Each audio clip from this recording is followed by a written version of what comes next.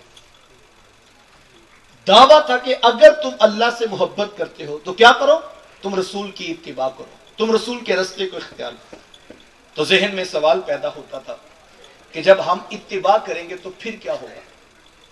تو یہاں پر آگے کیا کہا؟ یحببکم اللہ، اللہ تمہیں اپنا محبوب بنا لے گا۔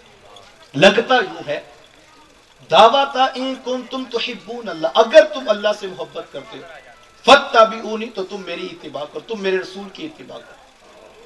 تو اب دعویٰ تھا اگر تم اللہ سے محبت کرتے ہو، لیکن آگے جو نتیجہ قرآن نے اناؤنس کیا، جو اعلان کیا، وہ یہ نہیں تھا کہ پھر ہم مان لیں گے کہ تم اللہ سے محبت کرتے ہو، بلکہ ایسا لگتا ہے جیسے اس موضوع کو بند کر دیا اور کہا تم میرے رسول کی اتباع کرو، باقی رہ گیا تمہارا دعوی محبت، تو پھر سنو، یحببکم اللہ، اللہ تمہیں اپنا محبوب بنا لے گا، تم رسول کی اتباع کرو، یہ اصل تقاضا ہے تم سے۔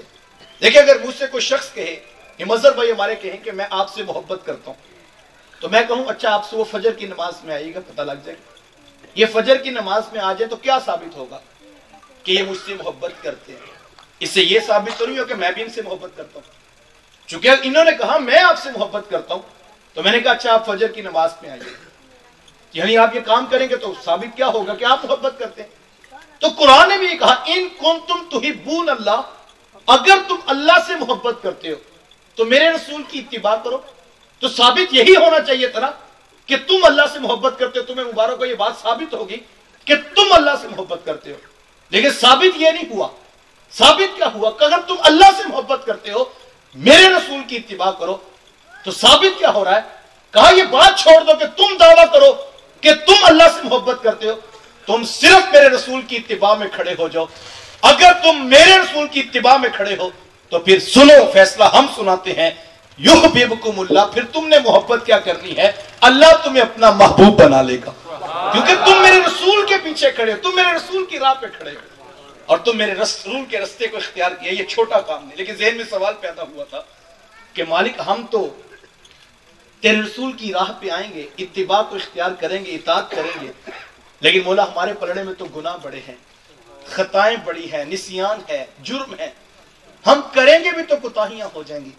لیکن کیسا خوبصورت انداز ہے، لگتا یوں ہے کہ رحمت باری تعالیٰ ایک ایک امتی کے پاس آ کر اس کے کانوں کے پاس تسلی دی جا رہی ہے کہ تم بس اپنے رسول کی اتباع کرو، باقی رہ گئے گناہ تو سنو، وَيَغْفِرْ لَكُمْ ذُنُوبَكُمْ، تمہارے گناہوں کو بھی بخش دیں گے۔ تم رسول کی اتباع میں تو کھڑے ہو، دعوی محبت بھی ڈیل نہیں کیا گیا، گناہوں کا مسئلہ تھا تو اس کو بھی الگ کر دیا، اپنی محبت کا اعلان کیا گیا، اور نکلا کیا پوری آیت میں سے؟ فَاتَّبِعُونِی، تم میرے رسول کی اتباع کرو جو تمہارے کرنے کا کام ہے، دعوی محبت کرنے کی ضرورت نہیں، تم بس میرے رسول کی اتباع کرو۔ اگر تم اس کام میں کامیاب ہو تو پھر اعلان ہم کریں گے، یحببکم اللہ، ہم تمہیں اپنا محبوب بنائیں گے، اعلان ہمارا ہوگا، تمہیں دعویٰ کرنے کی ضرورت نہیں، تم بس میرے رسول کی اتباع میں کھڑے ہو جائے۔ اب کتنی اتباع ہونی چاہیے، اب یہ آپ صحابہ کے انداز سے سمجھیے۔ اللہ کے رسول صلی اللہ علیہ وآلہ وسلم منبر پر تشریف فرما ہوئے، میرے حضور خطبہ ارشاد فرما رہے تھے کہ آقا کریم علیہ السلام کے سامنے ایک شخص کھڑا تھا، حضور ان سے کہا صاحب نیچے بیٹھ جاؤ۔ حضور نے تو سامنے والے شخص سے کہا تھا، لیکن ایک شخص بازار سے گزر رہا تھا، اس کے کانوں تک محبوب کی آواز پہنچی کہ نیچے بیٹھ جاؤ۔ صرف آواز کو پہچان لیا، وہ صحابی گلی کے اندر نیچے بیٹھ گئے۔ ایک شخص کا پاؤں ایک مسجد کے اندر تھا، ایک مسجد سے باہر تھا، آواز پہنچی نیچے بیٹھ جاؤ، وہیں پہ نیچے بیٹھ گیا۔ عاشق ہر کوئی آنکھے، پر عاشق بندہ مر کے، زہر پیالہ کوئی نہیں پیندا پر عاشق پیندا بھر کے. عشق عمل کا تقاضا کرتا ہے. عشق اتنا نہیں کیا ان صحابی نے کہ مسجد میں تو آ گیا ہوں، جا کے دیکھ لیتا ہوں، پوچھ لیتا ہوں کہ حضور آپ نے کس کو کہا، جبکہ ان کا نام تو نہیں لیا تھا، کہا تو سامنے والے شخص کو تھا، لیکن جس تک گلی کی کونے میں کھڑے ہو کے گلی کی آواز پہنچی، اس نے یہ نہیں پوچھا کہ کس کو کہا ہے، کہا محبوب کا حکم ہے نیچے بیٹھ جو، یہیں پہ نیچے بیٹھ جاتا ہوں. ایک شخص مسجد کے دروازے میں بیٹھ کے، میں اپنا محاسبہ کروں، میں کہوں آپ اپنا محاسبہ، آپ کہاں کھڑے؟ ہمارے ہاں تو آ کے پوچھتا ہے حضرت میں اگر اتنی داڑھی رکھ لوں تو گزارا ہو جائے گا؟ ہم تو عشق میں بھی گزارا ہی کر رہے ہیں صاحب. گزارا عشق کیا ہے کس سے؟ آمینہ کے لال سے. محبت کی ہے رسول اللہ سے. محبت میں گزارے نہیں ہوتے صاحب. محبت والوں کا تو لہجہ یہ ہے، تیرے ہندیاں سندیاں محبوبہ کافر ہوواں جے میں ہوواں. وہ تو اپنی ذات کی نفی کرتے ہیں. ہم محبت کیا ہے؟ اگر ہم اپنی زندگی کو رسول اللہ کی اتباع میں نہیں لا سکتے تو پھر ہمارا دعویٰ محبت کا ہے صاحب. عشق تقاضا عمل کرتا ہے، اتباع رسول مانگتا ہے. جملہ تو تلخ ہے لیکن کہنے والے نے کسی نے خوب کہا جو عشق آپ کو بستر سے اٹھا کے مسجد تک نہیں لا رہا، خیال کیجئے گا، یہ سوچئے گا وہ عشق آپ کو قبر سے اٹھا کے جنت تک کیسے پہنچائے. عشق آسان نہیں صاحب، اس کے اندر اترنا پڑے گا، اپنی روح میں اس عشق کو اتارنا پڑے گا. اور جب یہ روح میں اتر جاتا ہے پھر عشق دلیل کا تقاضا نہیں کرتا ہے. پھر جو محبوب کی مرضی ہوتی ہے وہی عاشق کے دل کی اتباع ہوا کرتی ہے. اپنے عشق کا محاسبہ اتباع رسول میں لے کر آئیے. کس قدر صحابہ اتباع رسول میں جو ہے وہ اللہ کے رسول کی اتباع میں بڑے ہوئے تھے کہ میرے حضور بازار کی گلی سے گزر رہے تھے کہ ایک گنبد نما مکان دیکھا. آقا کریم علیہ السلام نے پوچھا کہ یہ کس صحابی کا ہے؟ تو بتایا کہ حضور وہ فلاں انصاری صحابی نے نیا گھر بنایا. میرے حضور دیکھا اور آقا کریم علیہ السلام چل پڑے. کوئی شخص ان تک پہنچا اور ان کو جا کے خبر دے دی تو کہا کہ حضور تیرے مکان کے قریب سے گزرے تھے. کہا پھر حضور نے کیا فرمایا؟ کہا تو کچھ نہیں تھا لیکن چہرے پر کوئی خوشی کے آثار بھی ہم نے نہیں دیکھے. صحابی رسول نے کدال پکڑی اور جا کے اس مکان کو توڑنا شروع کر دیا. زمین دوست برابر کر کے 2-4-10 دن گزرے تھے. میرے حضور کا پھر وہیں سے گزر ہوا. دیکھا کہ آج وہ مکان دکھائی نہیں دے رہا. تو حضور نے پوچھا کہ ابھی پچھلے دنوں یہاں سے گزرے تھے اور ایک مکان یہاں پر موجود تھا، آج وہ دکھائی نہیں دے رہا. عرض کی حضور وہ گرا دیا گیا. کہا کس کا تھا؟ وہ انصاری صحابی حاضر خدمت. حضور میں بھائی ادھر مکان تھا آج دکھائی نہیں دے رہا. عرض کی حضور وہ تو میں نے گرا دیا. حضور میں وہ کیوں؟ وہ تو ابھی نیا بنا تھا. عرض کی حضور سنا تھا کہ آپ کو پسند نہیں ہے. حضور وہ مکان میں نے رکھ کے کرنا ہی کیا ہے جو آپ کو ہی پسند نہیں. عاشق تو اپنے محبوب کی پسند اور ناپسند پہ زندگی گزارتا ہے. عاشق یہ نہیں دیکھتا کہ میری مرضی کیا ہے، عاشق تو محبوب کی مرضی دیکھ رہا ہوتا ہے. اور اشارہ ابرو سے بھی سمجھ آ جائے بات تو عاشق کے لیے وہ بھی کافی ہوا کرتی ہے. حضور کی اتباع مجھ سے اور آپ سے یہ تقاضا کرتی ہے. اور اگر ہم اتباع کا یہ رنگ سمجھنے سے قاصر ہیں تو شاید پھر ابھی محبت خام ہے صاحب، پھر محبت کچی ہے. دعا کرو اللہ اس محبت کو پکا کر دے. جس دن یہ پکی ہوگی پھر یہ دلیل نہیں مانگے گی، پھر یہ اپنی مرضی کو اٹھنے بھی نہیں دے گی، پھر یہ نفس کے شاک بھی گزرے گا لیکن دل کو خبر نہیں ہونے دے گی، کیونکہ عشق محبوب کی اتباع سکھاتا ہے. اور اگر عشق محبوب کی اتباع نہیں سکھا رہا تو وہ عشق ابھی خام ہے، وہ عشق ابھی کچا ہے. اس عشق کے لیے دعا کی ضرورت ہے کہ اس عشق کو پکا رنگ نصیب ہو جائے. چوتھی چیز اور میری بات مکمل ہوگی جس سے حضور علیہ السلام کا قرب حاصل ہوتا ہے، وہ یہ ہے کہ اگر کوئی شخص یہ چاہتا ہے مجھے حضور علیہ السلام کا قرب حاصل ہو تو اسے حضور کی امت سے پیار کرنا ہوگا. حضور کی امت کا پیار حضور علیہ السلام کے قرب کی ضمانت ہے. سادہ سی بات ہے، اگر میں آپ کے بچوں سے پیار کروں تو آپ کو اچھا لگوں گا نا؟ آپ میرے بچوں کا منہ چومیں تو مجھے اچھے لگیں گے نا؟ تو یار جو رسول اللہ کی امت سے پیار کرے گا وہ حضور کو کتنا پیارا لگے گا. حضور کی امت سے پیار کرنا سیکھیے. میرے حضور کو امت سے اتنا پیار ہے کہ اللہ کے رسول فرماتے ہیں کہ اے میرے امتی، تیرا اور میرا تعلق ایسا ہے کہ کانٹا تیرے پاؤں میں چبھتا ہے اس کی درد مجھ محمد کو ہوتی ہے. توجہ چاہوں گا، اگر امتی کو کانٹا بھی چبھے تو میرے حضور کو درد ہوتی ہے.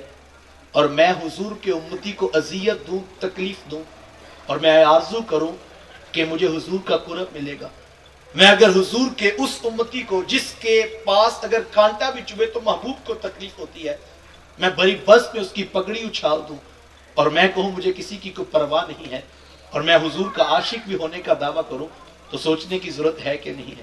اللہ کے رسول کا تو اتنا امتی سے تعلق، اس پہ یہ نہیں کہا کہ امتی تہجد گزار ہو تو اس کو کانٹا چبھے تو پھر مجھے تکلیف ہوتی ہے، یہ نہیں کہا امتی عالم ہو تو اس کو کانٹا چبھے تو پھر مجھے تکلیف ہوتی ہے، یہ نہیں کہا کہ امتی نیک صالح پاکیزہ ہو اس کو تکلیف پہنچے تو پھر مجھے تکلیف ہوتی ہے۔ فرمایا میرے امتی کو اگر کانٹا بھی چبھے تو مجھ محمد کو اس کی تکلیف ہوتی ہے، اور اگر میں بڑے مجمع میں اس امتی کی عزت پامال کر دوں، کون سی عزت؟ جس کے بارے میرے حضور کعبہ اللہ کا طواف کر رہے تھے کہ آقا کریم علیہ السلام نے کعبہ کو خطاب کرتے ہوئے فرمایا، اے کعبہ تیری بڑی شان و منزلت ہے کہ تو اللہ کا گھر کعبہ ہے، تیری بڑی رفت اور بلندیاں ہیں کہ تو اللہ کا گھر کعبہ ہے، لیکن اے کعبہ یاد رکھنا میرے ایک امتی کی عزت اور آبرو تیری عزت سے زیادہ قیمتی ہے۔ ایک امتی کی عزت، اور یہ بھی لازم نہیں کہ وہ امتی تہجد گزار ہوگا، ایک امتی کی عزت اور آبرو کعبہ کی عزت اور آبرو سے زیادہ قیمتی ہے، اور میں وہ عزت اور آبرو جو کعبے کی عظمت سے بھی زیادہ قیمتی ہے، میں بڑے مجمع میں وہ اچھال دوں، کسی کی بیٹی پہ الزام لگا دوں، کسی کی بہن اور بیٹی کو رسوا کر دوں، کسی کا مال ہڑپ کر دوں، کسی کا جو ہے وہ قبضہ جو ہے وہ اپنے کھاتے میں ڈال لوں، اور میں یہ کہوں مجھے حضور کا قرب ملے گا، تو کیسے ملے گا؟ رسول اللہ صلی اللہ علیہ وآلہ وسلم تو اپنے امتی کے بارے میں اتنے حساس ہیں کہ ایک حدیث میں آتا ہے، حضور فرماتے ہیں کہ جس شخص نے میرے امتی سے کام لیا، حدیث کا مفہوم ہے، فرمایا جس نے میرے امتی سے کام دیا پھر اس کو مزدوری دی، ساری مزدوری اس نے دے دی، لیکن اس کا ایک درہم روک لیا، میرے حضور فرماتے اپنے اس امتی کا مقدمہ میں اللہ کے حضور کھڑے ہو کر لڑوں گا۔ ایک درہم اگر کسی نے امتی کا روکا ہوگا تو رسول اللہ اس کا مقدمہ لڑیں گے۔ جس نے حضور کے امتیوں کی جائیدادیں ہڑپ کی ہوں گی کل اس کا کیا حال ہوگا؟ جس نے بیٹیاں بھی تھی حضور کی امت میں بھی تھی ان کو بھی حصہ نہیں دیا، وہ سوچے کل حضور کے سامنے اس نے کیسے کھڑے ہونا ہے۔ جس نے بھائیوں کا مال بھی لوٹ لیا، جس نے دوستوں کو بھی معافی نہیں دی، اور جس نے رشتہ داروں کو بھی حقوق غصب کر لیے، اور سب کچھ ہڑپ کر کے یہ سمجھتا ہے کہ چند لائٹیں، چند چراغاں اور چند جھنڈیوں کے ساتھ معاملہ حل ہو جائے گا، رسول اللہ تو یہ فرماتے ہیں اگر کسی نے ایک درہم بھی میرے امتی کا روکا ہوگا اس کا مقدمہ کل میں محمد لڑوں گا۔ تو حضور تو اتنا امت سے پیار کرتے ہیں کہ ایک درہم کا بھی معاملہ ہوا تو حضور فرماتے ہیں میں خود کھڑے ہو کے اللہ کے عرش کے نیچے اس کا مقدمہ لڑوں گا۔ تو مجھے اور آپ کو سوچنا پڑے گا، حضور کی محبت ہے تو حضور کی امت سے پیار کرو، کسی کا ایک روپیہ بھی حضور کی امت میں سے کسی کا نہ روکو۔ اللہ کے رسول صلی اللہ علیہ وآلہ وسلم جو ہے وہ اتنے حساس ہے اپنی امت کے معاملے میں کہ حضور فرماتے ہیں اگر کانٹا بھی چبھے تو مجھے اس کی تکلیف ہوتی ہے۔ تو مجھے اور آپ کو اس کے اوپر غور کرنا ہوگا، جب تک ہم حضور کی امت سے پیار نہیں کریں حضور کا قرب نصیب نہیں ہوگا۔ اپنے معاملات میں غور کریں، میں اب اتنے لوگ جمع ہیں، آپ نے صبح اٹھ کے دکانوں پہ جا کے بیٹھنا ہے، کس نے کاروبار کے مرکز پہ بیٹھنا ہے، کوئی مزدور ہے تو وہ اپنے اڈے پہ جائے گا، کوئی ڈاکٹر ہے تو اپنے کلینک پہ بیٹھے گا، کوئی وکیل ہے تو وہ عدالت کے کچہری میں جائے گا۔ آپ جو کام کرتے ہیں آپ وہی کام کریں، لیکن بس اتنا خیال کیجئے گا جو لوگ آپ کے دروازے پر، آپ کے ٹیبل پر، آپ کی کرسی کے سامنے سوال لے کر کھڑے ہوں گے وہ کوئی پرائے نہیں ہوں گے، وہ آپ کے رسول کے امتی ہوں گے۔ حضور کی امت سے پیار کیجئے، حضور کی امت سے پیار کیجئے، حضور کی امت سے پیار کیجئے، حضور کا قرب نصیب ہوگا۔ یقین جانے میں نے اپنے امام کی بات پڑھی تو میں حیرت میں ڈوب گیا کہ کس قدر عشق ان کے سینوں کے اوپر غالب تھا، اور دل دھڑکتا تھا تو محبت رسول میں کیسے دھڑکتا تھا۔ میرے امام فرماتے ہیں کہ میں تو اپنے بچوں سے بھی پیار اس لیے کرتا ہوں کہ وہ میرے رسول کی امت میں ہیں، میں حضور کے امتی ہونے کی وجہ سے اپنے بچوں سے پیار کرتا ہوں۔ دیکھیں میں اپنے بچوں سے پیار کیوں کرتا ہوں، میرے بچے ہیں۔ آپ اپنی اولاد سے پیار کیوں کرتے ہو، آپ کی اولاد ہے، وہ میرا خون ہے، وہ میرا نسل ہے، میری نسل ہے، میرا نسب ہے، میں اسی لیے پیار کرتا ہوں۔ لیکن میرے امام فرماتے ہیں میں اپنے بچوں سے پیار اس لیے نہیں کرتا کہ وہ میرے بیٹے ہیں، میں اپنی بیٹیوں سے پیار اس لیے نہیں کرتا کہ میری بیٹیاں ہیں، بلکہ میں تو پیار اس لیے کرتا ہوں کہ وہ رسول اللہ کی امت میں پہلے شامل ہو۔ حضور کی امت کا پیار اتنا غالب ہو تو مجھے اور آپ کو مبارک ہو، اور اگر ایسا نہیں ہے ہم ان کا مال بھی لوٹیں، ہم ان کو دھوکہ بھی دیں، ہم ان سے جھوٹ بھی بولیں، ہم ان سے فراڈ بھی کریں، ہم ان کا مال بھی غصب کر لیں، ہم ان کو گالی بھی دیں، ہم ان کو جو ہے وہ جھوٹے الزامات بھی لگائیں، ہم پورا خاندان اجاڑ کے رکھ دیں، ہم خاندان اور برادری کو توڑ کے رکھ دیں، اور ہم یہ سمجھے ہمیں حضور کا پیار نصیب ہوگا۔ کل اگر رسول اللہ نے پوچھ لیا تو پنڈ کا چودھری تھا، تو سیٹ تھا، تو دو بھائیوں کی صلح کروا سکتا تھا، دونوں میرے رسول کے امتی ہیں، اگر حضور نے پوچھ لیا وہ میری امت میں تھے، تو نے کیوں ان میں فرقہ ڈالا، تو نے ان کو کیوں لڑایا، تو نے ان میں جھگڑا کیوں، اختلاف کیوں کھڑا کیا؟ تو میں سوچوں میرے پہ کیا جواب ہوگا، آپ سوچیں آپ کے پاس کیا اس کا حساب اور جواب ہوگا۔ حضور کی امت سے پیار کیجئے، اللہ کے رسول کی امت کے بارے میں آپ کے سینے میں وسعت ہونی چاہیے، پیار بانٹیے، محبت بانٹیے، الفت بانٹیے، اور حضور کی امت سے جو رشتہ محبت استوار کیجئے۔ اگر آپ یہ کام کر رہے ہیں تو آپ کو مبارک ہو، آپ کو حضور کا قرب نصیب ہوگا۔ 4 باتیں بطور سبق یاد کر لیجئے۔ پہلی چیز نماز، اور اس میں میں کہہ رہا ہوں کہ آج موقع ہے حضور کی ولادت کی خوشی میں ذکر کا توفیق کا مل جانا، یہ بہت بڑا اعزاز ہے۔ آج اپنی نمازوں کو قضا کر کے سوئیے گا۔ دوسری چیز کثرت سے درود پڑھیے۔ تیسری چیز محبوب اسلام کی ہر بات میں اتباع اختیار کیجیے، اور چوتھی چیز محبوب کی امت سے پیار کیجیے۔ باقی یہ کمکمیں، یہ روشنیاں، یہ چراغاں، یہ جھنڈیاں، یہ پھول، یہ کلیاں، یہ مٹھائیاں اور یہ بڑھتی ہوئی دیگیں، یہ سب محبتوں کے انداز ہیں، میں ان کی نفی نہیں کرتا۔ وہ تو نادان ہے بیچارہ جو اس عنوان پر بھی الجھ پڑا، اور نہ جانے کون کون سا فتویٰ ہے جو امت پر لگا دیا گیا۔ میں تو صرف ایک جملہ اس موضوع پر کہا کرتا ہوں کہ یار مجھے یہ بتاؤ، اگر حضور علیہ السلام کی آمد کی خوشی بھی نہیں منانی تو یار کائنات میں پھر خوشی بچتی کون سی ہے؟ خوشی ہوتی کیا ہے؟ خوشی کا تصور کیا ہے؟ خوشی کا انسان کے ساتھ تعلق کیا ہے؟ یہ انسان آج پوچھتا ہے کہ خوشی لکھی کہاں ہے؟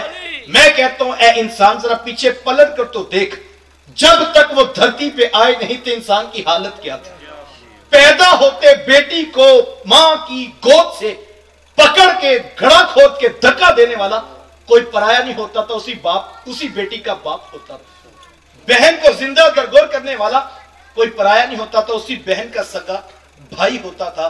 یہ آج پوچھتا ہے لکھا کہاں ہے؟ ذرا پلٹ کر تو دیکھ، جب تک نہیں تشریف فرما ہوئے تھے حالت کیا تھی تیری انسان؟ کبھی چاند، کبھی سورج، کبھی ستاروں کی پرستش کرتا تھا، کبھی یہ حجر، کبھی یہ شجر، کبھی درختوں کو اپنا معبود سمجھتا تھا۔ اس کی بے بسی کی حالت تو یہ ہے کہ یہ انسان کبھی اپنے ہاتھوں سے بت تراش کے اس کے آگے ماتھا ٹیک دیتا تھا۔ اس کی تو اتنی ذلتوں کی کہانی ہے۔ یہ آج پوچھتا ہے لکھا کہاں ہے؟ لکھے ہوئے کی کبھی نہیں صاحب، قرآن کا لفظ لفظ، قرآن کا حرف حرف رسول کی محبت کا ترانہ پڑھ رہا ہے، لکھے ہوئے کی کمی نہیں صاحب۔ لیکن ذرا پیچھے پلٹ کر دیکھ تیری حالت کیا تھی۔ یہ انسان جو آج پوچھتا ہے کہاں لکھا ہے، یہی انسان تھا جو کبھی کیچواؤں، کبھی سانپوں اور کبھی بچھوؤں کو اپنا خدا سمجھتا رہا اور ان کی پرستش کرتا رہا۔ آج پوچھتا ہے لکھا کہاں ہے؟ صاحب ذرا پیچھے پلٹ کر دیکھ، جب تک وہ نہیں آئے تھے انسان کی حالت کیا تھی۔ یہ تو خوشیاں نہ جانے کب کی روٹ کے آسمانوں کو چلی گئی تھی کہ مولا دھرتی پہ ظلم اتنا ہے کہ ہم سے دیکھا نہیں جاتا۔ یہ تو کرم ہو گیا کہ دھرتی پہ میرے حضور کے مبارک قدم آگے، بس ان کے قدم آئے، روٹی ہوئی خوشیاں دوبارہ زمین والوں کو عطا کی گئی۔ اور یہ کمکمے، یہ روشنیاں، یہ تو محبتوں کے انداز۔ اور میں ایک اور بات بھی کہا کرتا ہوں، یار مجھے دل پہ ہاتھ رکھ کے بتائیں، یہ کاغذ کی جھنڈیاں بھی بلا کوئی استقبال ہے؟ یہ مصنوعی قسم کی لائٹنگ اور چراغاں یہ بھی کوئی بھلا استقبال ہے؟ تشریف آوری کن کی ہے؟ جلوہ فراز کون ہو رہے ہیں؟ جناب آ کون رہے ہیں؟ تشریف وہ لا رہے ہیں جن کے پیچھے 1.25 لاکھ کے قریب نبی ہاتھ باندھ کے کھڑے ہو جاتے۔ تشریف کون لا رہے ہیں؟ جو سیر کرنے کو بھی آئے تو کم از کم رب کا عرش دیکھ کے آیا کرتے ہیں۔ تشریف کون لا رہے ہیں؟ جڑا سڑیاں کھجورا اگا جاندا ہے، پتھراں دی قلبے پڑھا جاندا ہے، قطرے کو سمندر، ذرے کو ستارہ کرتے ہیں، کونین کو خم آ جاتا ہے جب زلف سنوارا کرتے ہیں۔ وہ آ رہے ہیں جناب جن کے ہاتھ اٹھیں تو سورج پلٹ کے اثر کے وقت پہ آ جاتا ہے۔ تشریف کون لا رہے ہیں؟ جن کی انگلی کا اشارہ ہو چاند ٹکڑے ہو کے قدموں میں گرتا ہے۔ اتنی بلند عظمتوں والے رسول آ رہے ہوں تو مجھے بتائیں ذرا، یہ کاغذ کی جھنڈیاں بھی بلا کوئی استقبال ہے؟ میں تو کہتا ہوں صاحب ہم تو کمزور لوگ ہیں، ہم تو کر کچھ نہیں سکتے ہیں، ہم تو یہ کاغذ کی جھنڈیاں لگا کے محبوب کی آمد کی استقبالیہ تقریب میں اپنی محبتوں کا رنگ بھر لیتے ہیں، ورنہ یہ کاغذ کی جھنڈیاں کیا ہیں؟ لیکن یہاں تو کاغذ کی جھنڈیوں کا بھی مسئلہ بنا ہے۔ میں تو کہتا ہوں صاحب یہاں تو کاغذ کی جھنڈیوں کا مسئلہ بنا ہے، یہاں تو کپڑے کے لہراتے ہوئے جھنڈوں کا مسئلہ بنا ہے۔ ہمارا تو بس نہیں چلتا صاحب، ورنہ دل کاٹ کے محبوب کی راہوں میں ڈال۔ اور یہ صرف عقیدتوں کی بات نہیں ہے، میرے امام نے یوں ہی نہیں کہا تھا کروں تیرے نام پہ جاں فدا، نہ بس ایک جاں دو جہاں فدا، دو جہاں سے بھی نہیں جی برا، کروں کیا کروڑوں جہاں نہیں۔ تو یہ میرا اور آپ کا اعزاز ہے، یہ میرا اور آپ کا فخر ہے کہ اللہ نے مجھے اور آپ کو اپنا رسول عطا کر دیا۔ تو یہ محبتوں کے انداز ہیں، اور میں کہتا ہوں ہم کمزور لوگ کیا استقبال کریں گے؟ یار استقبال تو اس دن دیکھنے والا تھا جب میرے حضور اس کائنات میں جلوہ فراز ہوئے، اتنی روشنیاں، اتنے اجالے، اتنے چراغ برسے کہ حضرت آمینہ فرماتی ہیں کہ میں بیٹھی مکے میں تھی، شام کے محلات دیکھ رہی تھی۔ استقبال تو اس دن ہو رہا تھا جب حضور تشریف فرما ہوئے تو شرق کے جانور غرب کی طرف، غرب کے جانور شرق کی طرف دوڑ لگا رہے تھے اور ایک دوسرے سے ملاقات کر کے کہہ رہے تھے مبارک ہو آمینہ کے گھر مصطفیٰ تشریف لے آئے۔ آواز آ رہی تھی بخن بخن قبض محمد، مبارک ہو آمینہ کے گھر مصطفیٰ تشریف لانے والے، ان کا قبضہ پوری کائنات پہ ہو گیا ہے۔ یار اس دن استقبال تھا، اور ایک استقبال اور ہے، میں یہ کہتا ہوں لطف اس دن آئے گا، پینڈنگ ہے ایک استقبال، روک رکھا ہے پوری انسانیت کو رب نے۔ حضرت آدم علیہ السلام کے پہلے امتی سے لے کر حضرت عیسیٰ علیہ السلام کے آخری امتی تک، اور پھر میرے حضور کے پہلے امتی سے لے کر قیامت تک آنے والے آخری انسان تک، لاکھوں کروڑوں اربوں کھربوں انسان، کل محشر کا میدان لگے گا، 1.25 لاکھ کے قریب انبیاء اور رسل اپنے اپنے تختوں پر، اپنی اپنی مسجدوں پہ جلوہ فراز ہوں گے۔ ذرا چشم تصور میں دیکھیے گا وہ کتنا بڑا مجمع ہوگا۔ یہ آپ 1000 یا 1500 لوگ ہوں گے، کہاں تک ہجوم پہنچ رہا ہے؟ جس مجمع میں 1.25 لاکھ کے قریب نبی بیٹھے ہوں گے، وہ مجمع کتنا بڑا ہوگا۔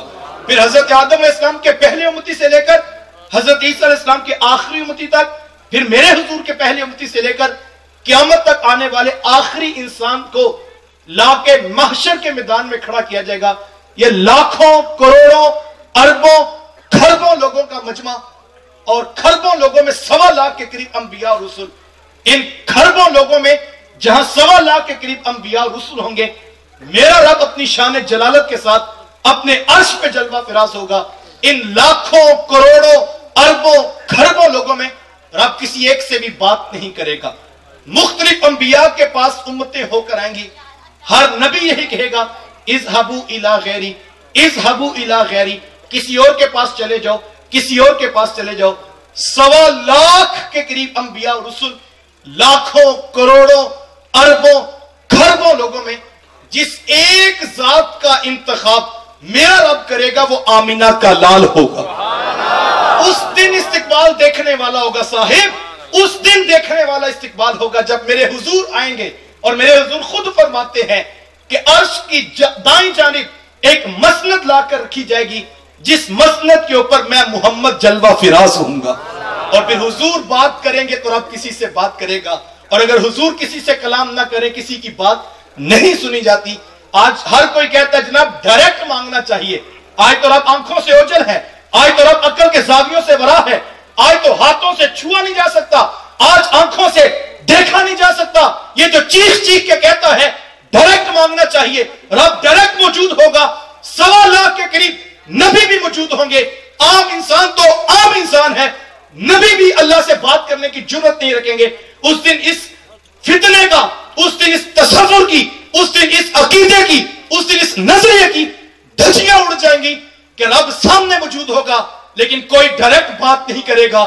1.25 لاکھ کے قریب انبیاء اور رسول کی دہلیز پر لوگ مختلف انداز میں جائیں گے۔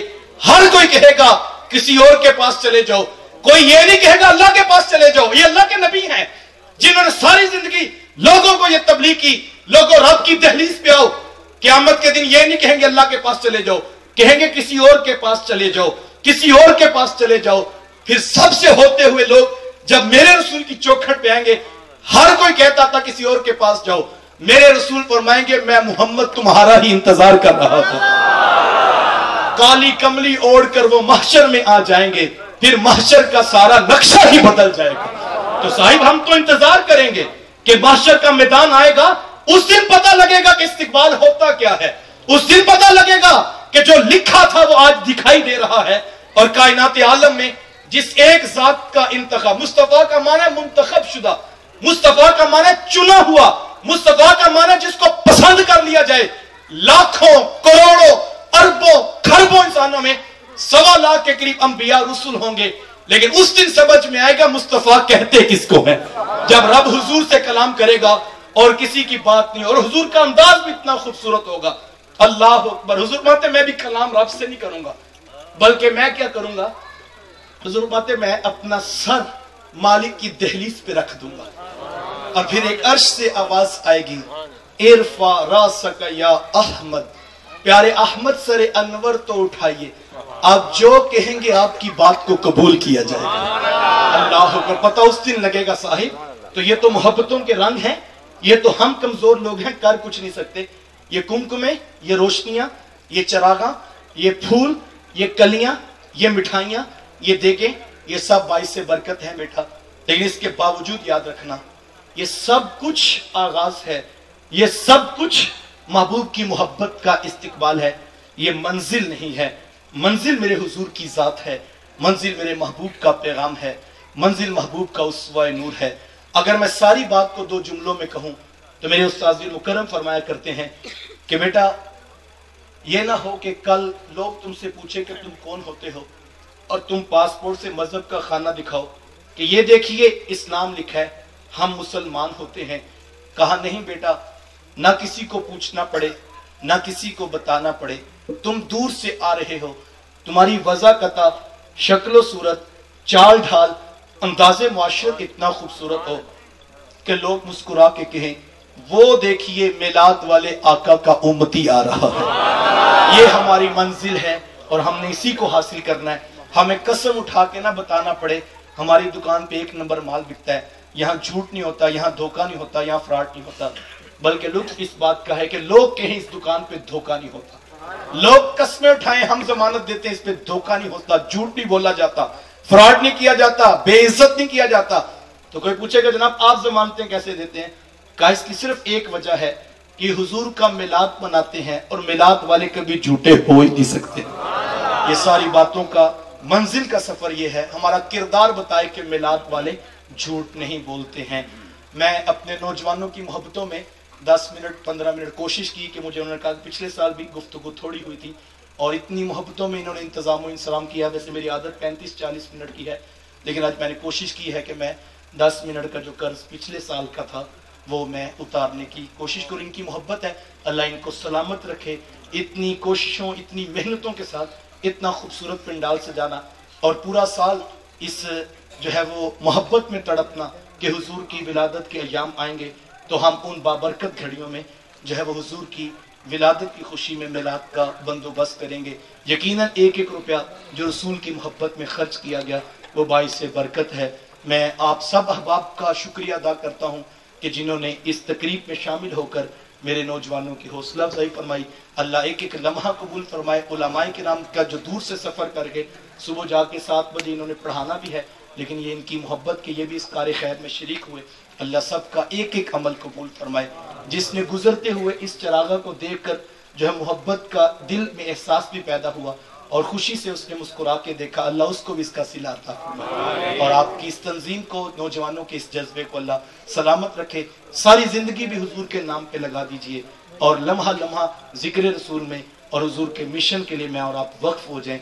اب چند لمحے 2 سے 3 اشعار جو ہے سلام کے ہوں گے اور پھر اس کے بعد دعا کے ساتھ ہم اجازت اور دعا کے ساتھ رخصت کی طرف بڑھیں گے۔ اللہ مجھے آپ کو توفیق دے۔ یا نبی سلام علیکہ، یا رسول سلام علیکہ، یا حبیب سلام علیکہ، صلوات اللہ علیکہ،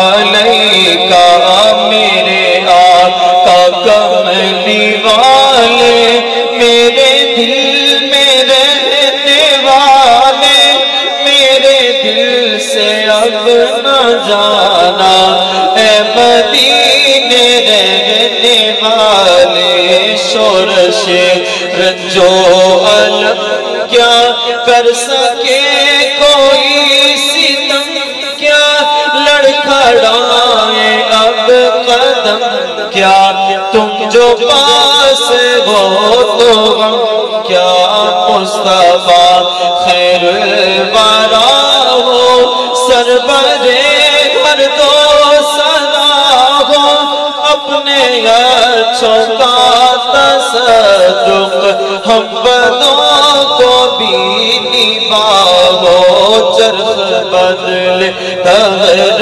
بدلے تم بدلنے سے بنا ہو کیوں رضا مشکل سے ڈریے جب نبی مشکل کشا ہو یا حبیبی یا رسول اللہ یا نبی سلام علیکہ یا رسول سلام علیکہ یا حبیب سلام علیکہ صلوات اللہ علیکہ۔ اب آپ ایک بار فاتحہ شریف پڑھ کے اپنے مرحومین کے اس ثواب میں شریک ہو جائیں۔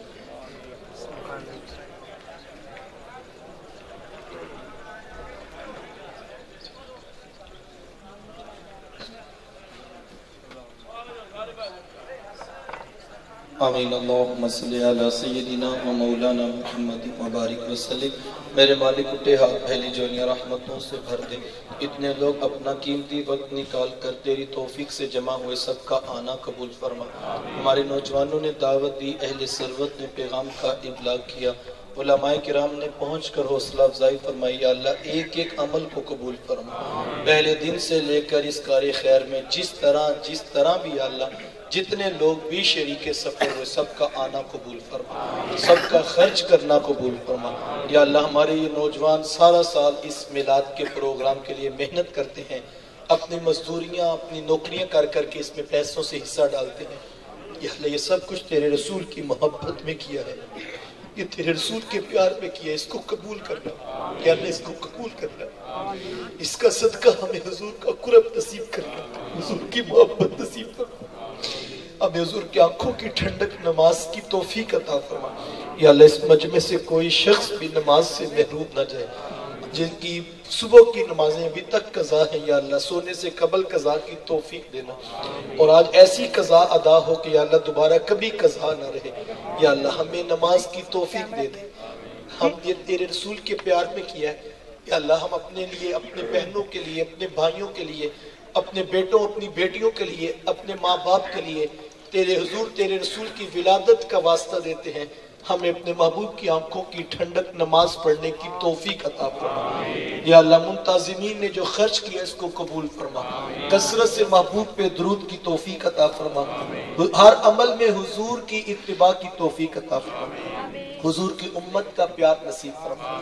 یا اللہ اس جگہ کو برکت عطا فرما، یہاں کے رہنے والوں کو پیار محبت الفت نصیب فرما، ایک دوسرے سے سلو کر لینے کی توفیق عطا فرما، ہمارے فوت شدگان کی بخشش، ہمارے بیماروں کو شفا عطا فرما، قرض کے بوجھ تلے دبی انسانیت کو چھٹکارا عطا فرما، جو والدین اولادوں کے رشتوں میں پریشان ہیں ان کے لیے اچھے اسباب پیدا فرما، جو بیٹیاں سسرال میں دکھی ہیں انہیں خوشیاں نصیب فرما، جن کے آنگن ابھی تک اولاد کی دولت سے محروم ہیں نیک صالح بیٹے نصیب، اولاد والوں کی اولاد کو نیک تربیت کا نور نصیب فرما۔ جس شخص نے انگلی سے پکڑ کر ہمیں ان راہوں کا مسافر کیا، یا اللہ ہمیں ان سے وفا کی توفیق دینا، جن کی گفتگو نے ہمیں جو ہے وہ سیکھنے کا موقع دیا، یا اللہ ان کو صحت عافیت والی لمبی زندگی نصیب فرما۔ رب ارحمہما کما ربیانی صغیرا، ربنا آتنا فی الدنیا حسنہ وفی الآخرۃ حسنہ وقنا عذاب النار۔ صلی اللہ تعالی علی حبیبہ محمد وآلہ واصحابہ اجمعین۔